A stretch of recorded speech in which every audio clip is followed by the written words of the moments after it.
Hello friends, welcome. आज हम करेंगे क्लास 9th की मैथमेटिक्स का chapter number 6 line and angles. Line and angles को समझेंगे, क्या होते हैं लाइन एंड एंगल्स, और कुछ एमसीक्यूज करेंगे। इस वीडियो में हम 20 एमसीक्यूज करेंगे जिससे कि आपके सारे कॉन्सेप्ट लाइन एंड एंगल्स के क्लियर हो जाएंगे। तो चलिए शुरू करते हैं। सबसे पहला क्वेश्चन है कि a line join two end point is called. जो लाइन दो एंड पॉइंट को कनेक्ट करती है, ज्वाइन करती है, उसको आप क्या कहेंगे? उसको आप लाइन सेगमेंट कहेंगे। सपोज यहाँ पर एक पॉइंट है और एक पॉइंट यहाँ पर है, इन दो पॉइंटों को मिलाती है जो लाइन, वो आपकी लाइन सेगमेंट कहलाती है। तो आपका ऑप्शन हो जाएगा ए। अब रे क्या होती है? रे आपका किसी भी एक पॉइंट से चलेगी और इनफाइनाइट तक जाएगी, उसे आप रे कहते हैं। ठीक है, तो इसका आंसर था लाइन सेगमेंट। नेक्स्ट क्वेश्चन देखते हैं। नेक्स्ट क्वेश्चन है an acute angle is.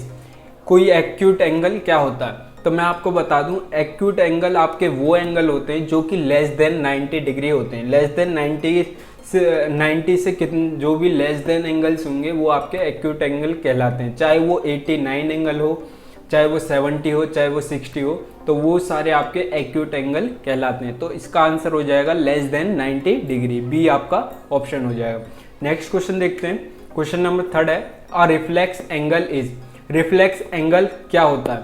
Reflex angle आपका मोर देन 180 डिग्री कहलाता है। तो इसका आंसर क्या है? 180 डिग्री। कोई भी रिफ्लेक्स एंगल आपका 180 से ग्रेटर देन होना चाहिए, वो आपका रिफ्लेक्स एंगल कहलाएगा। नेक्स्ट क्वेश्चन है question number 4 a straight angle is equal to. कोई भी स्ट्रेट एंगल कितने का होगा?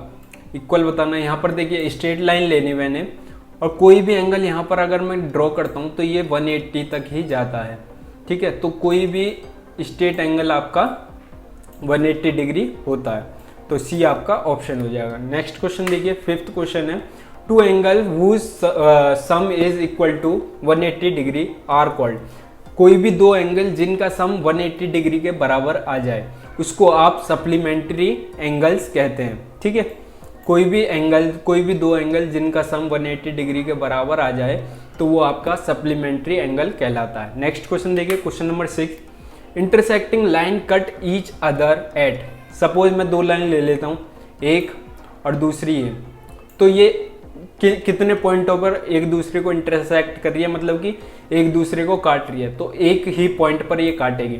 ऐसा तो नहीं होगा कि मान लीजिए यहाँ पर ये लाइन कुछ इस तरीके से, ये लाइन मुड़कर कुछ ऐसे हो जाए तो दो पॉइंट पे काट दे, तो नहीं, दो लाइन एक दूसरे को सिर्फ एक पॉइंट पर ही काट सकती हैं। ठीक है, यानी इंटरसेक्ट कर सकते हैं। नेक्स्ट क्वेश्चन देखते हैं। 7th क्वेश्चन है two parallel line intersect each other. मतलब कि दो पैरेलल लाइन एक दूसरे को कितने पॉइंट पर काट सकती हैं। यहाँ पर देखिए मैं आपको एक कंडीशन बता देता हूँ। पैरेलल लाइन अपना दोनों लाइन एक दूसरे को कभी नहीं काटेंगी। क्यों नहीं काटेंगी? अगर वो एक दूसरे को काटती हैं तो वो कभी भी पैरेलल लाइन नहीं कहलाएंगी। सपोज एक लाइन ये है और एक लाइन ये है, तो ये एक दूसरे को कभी नहीं काटेंगे। सपोज मान लीजिए एक लाइन ये है आपके पास और एक मैं ऊपर कुछ इस तरीके से कुछ एंगल से डिक्लाइन करते हुए लाता हूँ, तो ये कहीं ना कहीं अपने इन दो एक दूसरे को काटेंगे, तो ये कभी भी पैरेलल लाइन नहीं कहलाएंगे। तो इसका आंसर क्या हो जाएगा?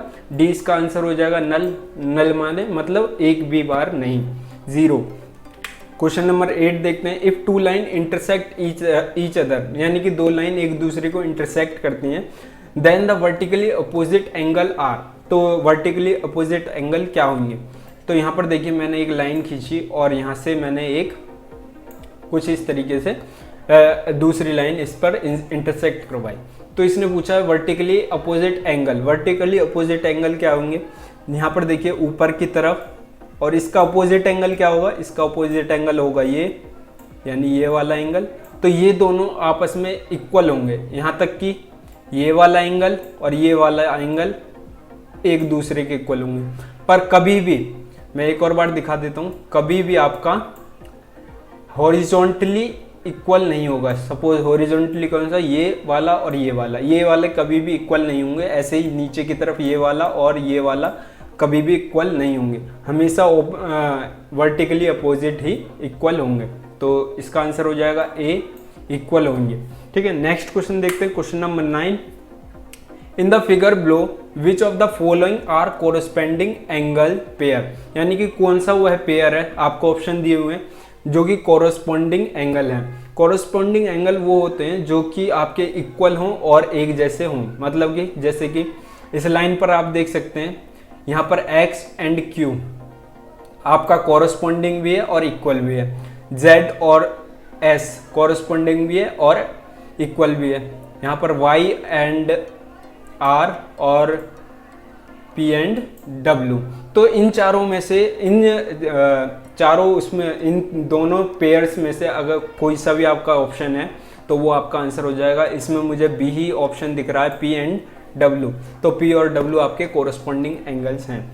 नेक्स्ट क्वेश्चन देखते हैं, क्वेश्चन नंबर 10 है, if a and b, a b और c d आपके पैरेलल लाइंस हैं, ये आपका a यहाँ पर है और मैं आपको दिखा देता हूँ, b आपका यहाँ पर है कुछ, c ये रहा और d यहाँ पर है, f यहाँ पर दे रखा है और e यहाँ पर दे रखा है और g यहाँ पर दे रखा है आपको, ठीक है। तो इसमें पूछा है E F perpendicular C D पर, सी डी पर ई एफ एक परपेंडिकुलर है, परपेंडिकुलर मतलब कि उसका इन दोनों लाइनों के बीच का एंगल 90 डिग्री है, ठीक है। इसके बाद जो जी ई डी है, जी ई डी आपको ये दिख रहा होगा, जी ये वाला जी ई डी, ये जो एंगल है यहाँ से यहाँ तक का ये वाला एंगल, ये आपका 135 डिग्री का है, ठीक है। इसके बाद as per the figure given below the value of A G C, A G C की आपको वैल्यू पता करनी है। अब मैंने इन्हीं क्वेश्चंस में ये बताया था आपको कि वर्टिकली अपोजिट एंगल्स आपके इक्वल होते हैं, ठीक है। यहाँ पर जो आपको गिवन है जी ई डी गिवन है ये वाला। अब यहाँ पर देखिए ये वाला जो होगा आपसे यही तो पूछा है, ए जी कौन सा पूछा है, ए जी ई पूछा है ये वाला, ठीक है। तो ए जी ई ये सेम लाइन पर है और दोनों पैरेलल लाइन है, तो क्या होगा, अपोजिट एंगल आपके बराबर हो जाएंगे। तो ए जी ई आपका क्या हो जाएगा, ए जी ई हो जाएगा आपका 135 डिग्री के बराबर, क्योंकि ये अपोजिट एंगल हैं सेम लाइन पर, ठीक है। तो आपका ऑप्शन हो जाएगा डी, आपका ऑप्शन हो जाएगा। नेक्स्ट क्वेश्चन देखते हैं, question number 11, an exterior angle of triangle is 105 and its two interior opposite angles are equal, उसके दो अंदर के जो एंगल्स हैं वो इक्वल हैं, ठीक है। Each of these equal angles is, तो उन दोनों इक्वल एंगल्स को हमें बताना है। तो मैं ड्रॉ करके दिखाता हूँ आपको। सबसे पहले एक मैं ट्राइंगल बना लेता हूँ, ठीक है, और कुछ इस तरीके से मैंने एक ट्राइंगल बना लिया। इसमें सबसे पहले कहा है कि एक एंगल जो आपका एक्सटीरियर वो 105 डिग्री का, तो मैं इसे 105 डिग्री का मान लेता हूँ, ठीक है। इसके बाद यहाँ पर देखिए, and its two interior opposite angle, यानी कि इसके ऑपोजिट एंगल, इसके ऑपोजिट कौन से होंगे, एक तो आपका ये वाला एंगल होगा ऑपोजिट और एक इस आपका ये वाला एंगल होगा ऑपोजिट, ये आपके इक्वल हैं, ठीक है। इनको मैं x मान लेता हूँ क्योंकि इक्वल हैं, इसलिए मैंने x मान लेता हूँ, दोनों का x, ये भी और ये वाला भी इसको x मान लिया, ठीक है। अब बताना है each of these equal angles is, मतलब कि x की वैल्यू हमसे पूछिए, मतलब कि क्या आपके एंगल्स होने वाले हैं ये वाले जो कि आपके इक्वल एंगल दे रखे हैं, ठीक है। तो x की वैल्यू कैसे निकालेंगे, तो एक्सटीरियर एंगल थ्योरम के अनुसार जो भी आपके एक्सटीरियर में एंगल है, जो भी आपके एक्सटीरियर में एंगल है, एंगल आपका है 105, वो आपका बराबर होगा इसके ऑपोजिट एंगल्स के सम के बराबर। यानी कि ऑपोजिट एंगल्स कौन कौन से हैं, यहाँ पर ये वाला x और ये वाला x, तो इन दोनों के सम के बराबर होता है आपका एक्सटीरियर एंगल। तो ये क्या हो गया आपका 2x इक्वल टू हो गया 105 और x क्या आ जाएगा आपके पास, x आ जाएगा 105 को आप 2 से डिवाइड करते हैं तो आपके पास आ जाता है 52.5। इसको आप किस तरीके से लिख सकते हैं, 52 इंटू में 1/2। तो कहाँ पर है ये आपका ऑप्शन, ऑप्शन है आपका डी। तो इस तरीके से आप इन क्वेश्चंस को करेंगे। तो इस वाले क्वेश्चन में आपने क्या सीखा कि कोई भी एक्सटीरियर एंगल उसके अपोजिट, कोई भी एक्सटीरियर एंगल उसके दो अपोजिट एंगल्स के जो कि इंटीरियर हैं उनके सम के बराबर होता है। ठीक है, नेक्स्ट क्वेश्चन देखते हैं, 12th क्वेश्चन। इसमें पूछा है in figure measure angle ABC। ABC निकालना है, यानी कि बीन जो भी आपका बीच में दिया होता है एंगल आपका वही होता है। ठीक है, यानी कि आपको B पर एंगल निकालना है, ये वाला। अब ये वाला एंगल निकालना है, इसको मैं X मान लेता हूँ अभी के लिए। अब इसमें देखिए एक एक्सटीरियर एंगल दे रखा है, ये आपका एक्सटीरियर एंगल है जो कि 100 दे रखा, और ये आपका इंटीरियर है 40, और ये भी आपका इंटीरियर है। अब इसमें आप देख रहे होगे जो आपका एक्सटीरियर एंगल है इसके ये अपोजिट एंगल हैं, दोनों सामने वाले एंगल हैं, अपोजिट एंगल हैं, और इंटीरियर भी हैं। तो ऐसे केस में क्या होगा कि आपकी एक्सटीरियर एंगल थ्योरम लग जाएगी। एक्सटीरियर एंगल थ्योरम कहती है कि जो भी आपका एक्सटीरियर एंगल है वह बराबर होगा आपके अंदर के दो अपोजिट एंगल्स के, यानी कि यहाँ पर 40 और इसके सम के बराबर होगा।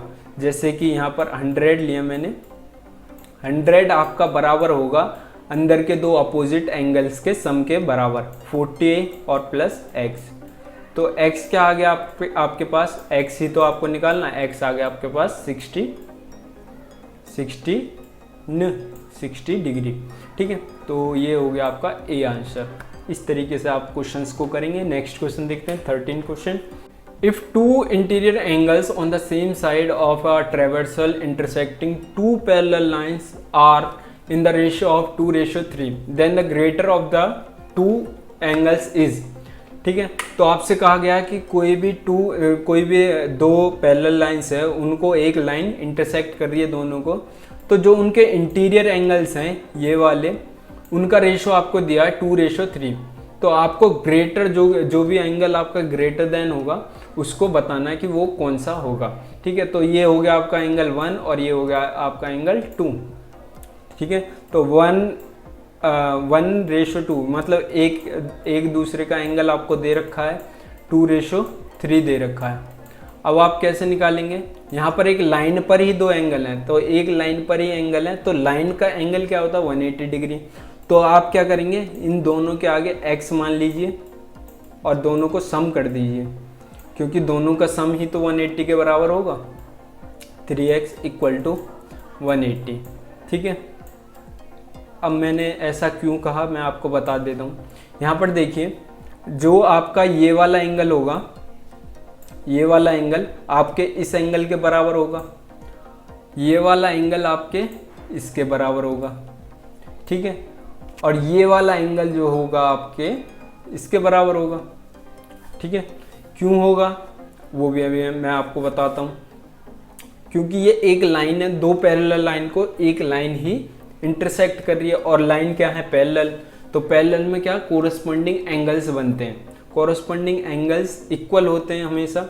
ये वाला एंगल इक्वल होगा इस वाले एंगल के, ये वाला एंगल आपका इक्वल होगा इस वाले एंगल के, ये वाला एंगल इस वाले के इक्वल होगा, और ये वाला आपका इस वाले के इक्वल होगा।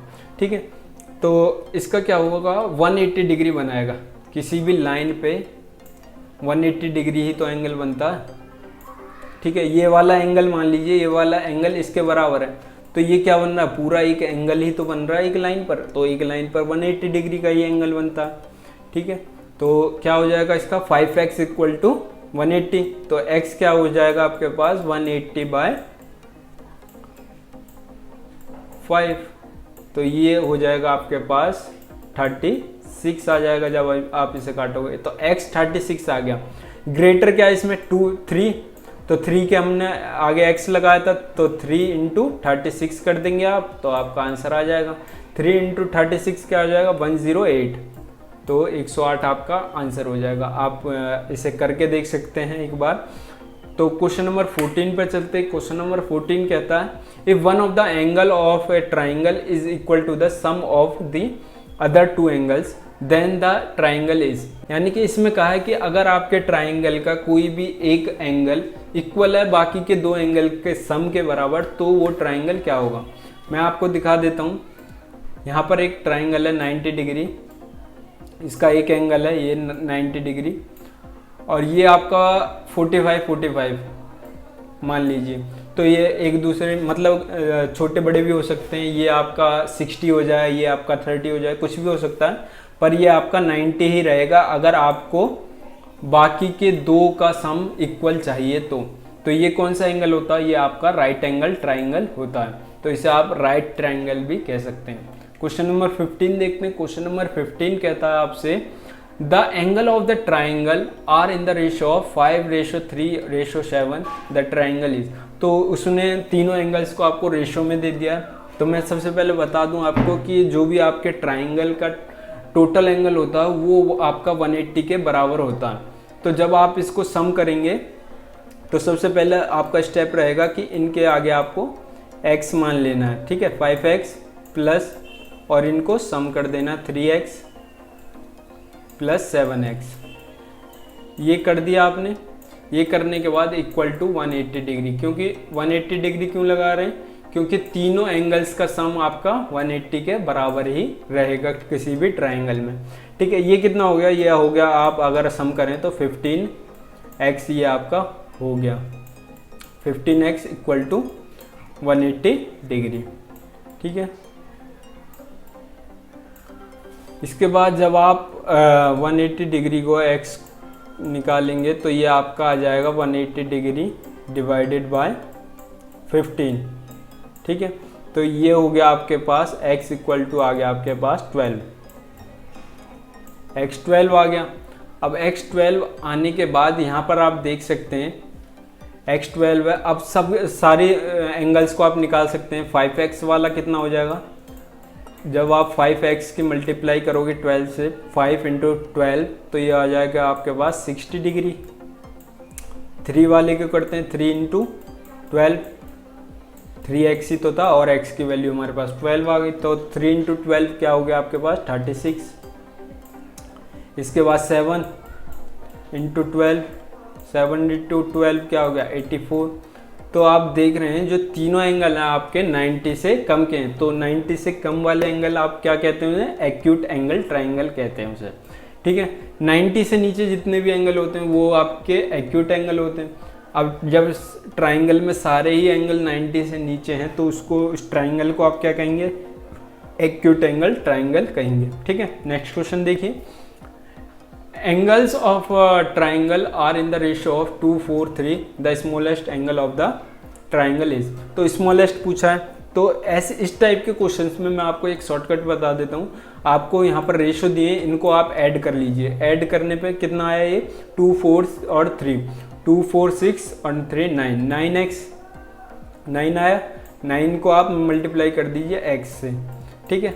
और ये आपको पता ही है कि तीनों एंगल्स का सम आपका 180 के बराबर होता है, तो इसे 180 के बराबर रख दिया। x आपका आ गया 180/90, 9, 180/9, 9 से आप जब इसे काटोगे तो x आ जाएगा आपके पास 20। अब सबसे छोटा पूछा है, सबसे छोटा इसमें देखिए आप 2, 3 और 4 में से क्या है 2, तो 2 की जब मल्टीप्लाई आप 20 से करोगे तो जो आपका एंगल आएगा वो सबसे स्मॉलेस्ट एंगल आएगा 40 डिग्री, ठीक है। तो आपका आंसर हो जाएगा बी, आपका आंसर हो जाएगा। तो ये कुछ शॉर्टकट तरीके होते हैं इन क्वेश्चंस को करने के लिए, जैसे कि हमने लास्ट क्वेश्चन देखा सब में सेम प्रोसीजर फॉलो होता है, तो इस तरीके से आप कुछ शॉर्टकट्स बना सकते हैं। नेक्स्ट क्वेश्चन देखते हैं, question number 17। In the given figure POQ is a line the value of x की वैल्यू हमें निकालनी है। यहाँ पर देखिए, अगर मैं बात करूँ ये लाइन है तो ये यहाँ से लेके यहाँ तक का टोटल एंगल कितना होगा आपके पास 180 डिग्री। तो इन्होंने क्या करा हुआ है, इस एंगल को टुकड़ों में तोड़ दिया, 4x 3x एंड 40। तो इसका सम आपका 180 के बराबर ही आएगा। तो सम करके देख लेते हैं, 40 degree plus 4x plus 3x equal to क्या आ जाएगा आपके पास, इक्वल टू आ जाएगा 180 डिग्री, ठीक है। तो ये क्या आ जाएगा 40 degree plus 7x equal to 180 degree. ठीक है, अब जब इस 40 को इधर लेके जाओगे तो ये 140 हो जाएगा, और यहाँ पर 7x है तो 7x इक्वल टू क्या आ गया आपके पास 140। ठीक है, 140 आ गया। अब आप 7 से 180 को काट दोगे या फिर इसे नीचे लेके जाओगे तो यहाँ पर क्या बचेगा आपके पास 20 बचेगा। 20 बचेगा ना, 7 2 जा 14। ठीक है, तो 20 बचा, x आपका आ गया 20, x आ गया आपके पास 20। तो यहाँ पर क्या पूछा, x की वैल्यू पूछी है, तो आपका x है 20, तो a आपका आंसर हो जाएगा। क्वेश्चन नंबर 18 देखते हैं। क्वेश्चन नंबर 18 कहता है इन the figure given that x की वैल्यू आपको निकालनी है। तो मैं आपको एक और थ्योरम बता रहा हूँ कि जितनी भी आपके एक्सटीरियर एंगल होते हैं किसी भी ट्राइंगल के, वो आपके 360 के बराबर होते हैं, उनका सम जो है वो 360 के बराबर होता है। तो हम इनको सब के सब आपको एक्सटीरियर एंगल दे रखे हैं, एक ये दे रखा है, एक ये दे रखा है और एक ये दे रखा है, तो सब के सब 360 के बराबर होने चाहिए कि तीनों का सम आपका 360 के इक्वल होगा। तो इनको ऐड करते हैं, सबसे पहले 110 और 120 को ऐड करते हैं, तो ये आ जाता है आपके पास 230 प्लस x इक्वल टू 360। ठीक है, तो x क्या आ गया आपके पास, x आ गया आपके पास, अगर आप इसे इधर लेके जाओगे माइनस हो जाएगा, आ जाएगा आपके पास 130। तो x क्या हो गया आपके पास 130 आपका आंसर होगा। तो इस क्वेश्चन में हमने क्या सीखा, इस क्वेश्चन में हमने सीखा जितने भी आपके एक्सटीरियर एंगल होते हैं किसी भी ट्राइंगल के, उनका सम 360 के बराबर होता है। An obtuse angle is, obtuse angle कौन से होते हैं, जितने भी आपके एंगल ग्रेटर देन 90 होते हैं वो आपके सभी ऑब्ट्यूस एंगल ही होते हैं, और 90 से नीचे वाले आपके एक्यूट एंगल कहलाते हैं। ठीक है, नेक्स्ट क्वेश्चन देखिए, लास्ट क्वेश्चन है आपका, one of the angle of the triangle, किसी ट्राइंगल का एक एंगल 75 डिग्री है, if the difference of other two is 35, जो बाकी के दो एंगल्स हैं उनमें 35 का डिफरेंस है, then the largest angle of other two angles has a measure. ठीक है, जो बाकी के दो एंगल्स हैं जो कि आपको निकालने हैं, उनमें से सबसे ज़्यादा मतलब उनमें से ग्रेटर देन वाला कौन सा होगा, उनमें से बड़ा एंगल कौन सा होगा। चलिए शुरू करते हैं। यहाँ पर देखिए मैं एक ट्राइंगल ड्रॉ कर लेता हूँ सबसे पहले। तो एक एंगल है आपका 75 डिग्री का, ठीक है, दूसरा एंगल मान लीजिए x, ठीक है, और तीसरा एंगल मान लीजिए x माइनस 35, क्योंकि 35 का डिफरेंस है ना इसलिए। ठीक है, अब मैं इसे क्या करता हूँ, आपको क्या करना, तीनों का सम करके 180 के इक्वल लाना है, यही हमारा ट्राइंगल का लॉ कहता है। तो यहाँ पर देखिए 75 degree plus x minus 35 equal to 180, ये आपका होगा। इसके बाद जब 75 और 35 को आप माइनस करोगे तो आपके पास क्या बचेगा, 40 बचेगा। इसको ऐड करोगे 2x, तो क्या आ जाएगा 2x plus 40 equals to 180 degree. ठीक है, तो यहाँ पर क्या आ जाएगा 40, जब आप इधर लेके जाओगे तो 2x आपका बचेगा 140 डिग्री। ठीक है, x आपका आएगा 70 डिग्री, तो x आपका 70 डिग्री हो गया, और x माइनस जो कि हमने दूसरा एंगल माना था वो क्या हो जाएगा, x माइनस 35, वो आ जाएगा आपके पास 35 डिग्री। 35 डिग्री हो जाएगा ना, 70 में से जब माइनस करोगे तो वो 35 हो जाएगा। तो 35 और 70 में से कौन सा ग्रेटर है, 70 आपका ग्रेटर है। तो इस तरीके से इस टाइप के क्वेश्चंस आप करेंगे। सो गाइस आज के लिए बस इतना ही। आज हमने 20 क्वेश्चन देखे और इसमें हमने कुछ कॉन्सेप्ट समझे। मैं आपको कुछ कॉन्सेप्ट बता देता हूँ। सबसे पहले ट्राइंगल के जितने भी इंटीरियर एंगल है उनका सम आपका 180 के बराबर होता है, और ट्राइंगल के जितने भी आपके एक्सटीरियर एंगल्स हैं उनका सम आपका 360 के बराबर होता है। तीसरी बात, जितनी आपकी लाइन है, लाइन के ऊपर आपका जो भी है वो 180 के बराबर होता है, एंगल जो होता है वो 180 के बराबर होता है। इसके बाद अगर आपके पास दो पैरेलल लाइन है और एक लाइन उनको कट कर रही है दोनों को, तो उसके जो अपोजिट एंगल होंगे, वर्टिकल अपोजिट एंगल, वो आपके इक्वल होंगे, ठीक है। और एक और थी थ्योरम जिसमें एक्सटीरियर एंगल के सम के एक्सटीरियर एंगल दिया है आपको और अपोजिट एंगल्स दिए हैं उसके, तो उस केस में क्या होगा कि आपका जो अपोजिट एंगल है वो बराबर होगा आपके इंटीरियर अपोजिट एंगल्स के सम के बराबर आपका वो एंगल होगा। तो यही कुछ कॉन्सेप्ट थे और हमने इस वीडियो में बात की थी कि एक्यूट एंगल क्या होते हैं, ऑब्ट्यूस एंगल क्या होते हैं, इन सब के बारे में बात करी थी, कोरस्पॉन्डिंग एंगल्स के बारे में बात करी थी। सो गाइज, अगर आपको ये वीडियो अच्छी लगी हो तो वीडियो को लाइक करें, शेयर करें और इस चैनल को सब्सक्राइब करें। Thank you for watching the video. Thank you.